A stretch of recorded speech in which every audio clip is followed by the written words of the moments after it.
दिसंबर का महीना चल रहा था। सर्दियां अपने जोबन पर थी, दूर दूर तक हर चीज ने सफेद चादर तान रखी थी। वक्फा वक्फा से दरख्तों की शाखों चटकने की आवाजें सुनाई दे रही थी। गहरी खामोशी रूह तक में सनसनी पैदा कर रही थी।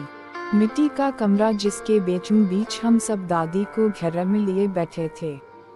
कुछ देर बाद दादी बोली, ये उस वक्त का वाकया है जब पानी की किल्लत के बाइस में और सनोबर आपा सहरी के वक्त पानी भरने जाते थे।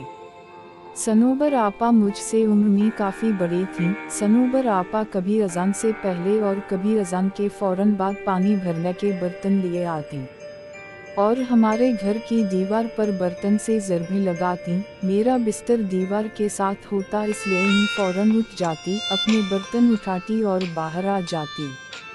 हर तरफ गहरा अंधेरा छाया होता था और गीदड़ों की आवाज़ दिल झंझोड़ देती थी। दिल में जीरों खौफ लिए हम कदम बढ़ाए जाते थे घर तो, और हमें पानी लाने के लिए तवील मुसाफत तय करनी पड़ती थी।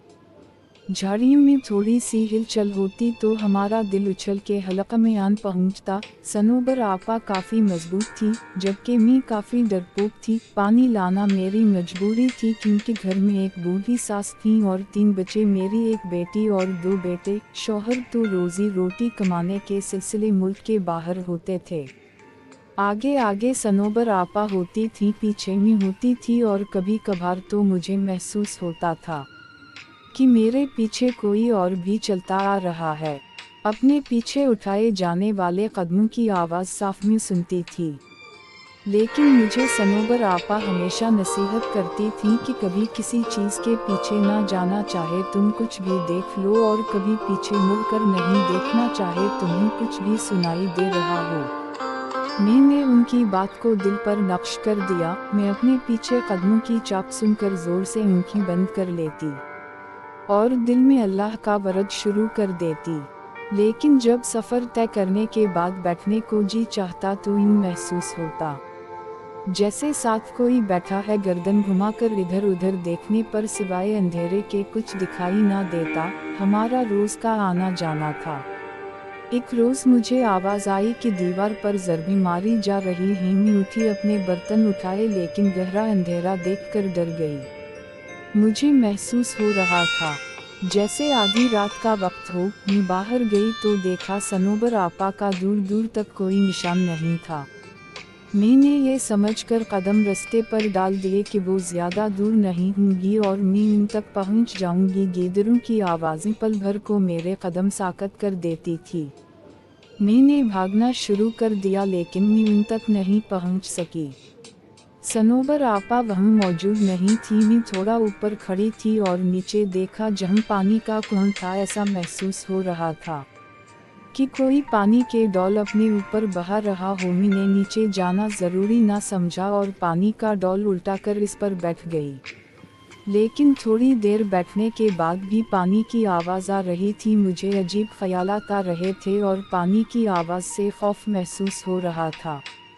अपने पीछे किसी को महसूस किया तो मेरे जिस्म पर कपकपी तारी हो गई। मैंने लरजते हुए पीछे मुड़कर देखा तो किसी का निशान भी ना था। वहाँ एकदम से सन्नाटा छा गया। मेरी हैरत की इंतहा ना रही, लेकिन उसी जगह ऊपर घने दरख्त की शाख पर कोई अजीब सा परिंदा बैठा मुझ पर नजरें गाड़े हुए था। मैंने कभी ऐसा परिंदा नहीं देखा था। इसका सारा बदन काले बालों से भरा हुआ था। इसकी सुर्ख आँखें देखकर मैंने दहशत के मारे भागना शुरू कर दिया। अल्लाह का वरद मेरी ज़बान पर जारी था।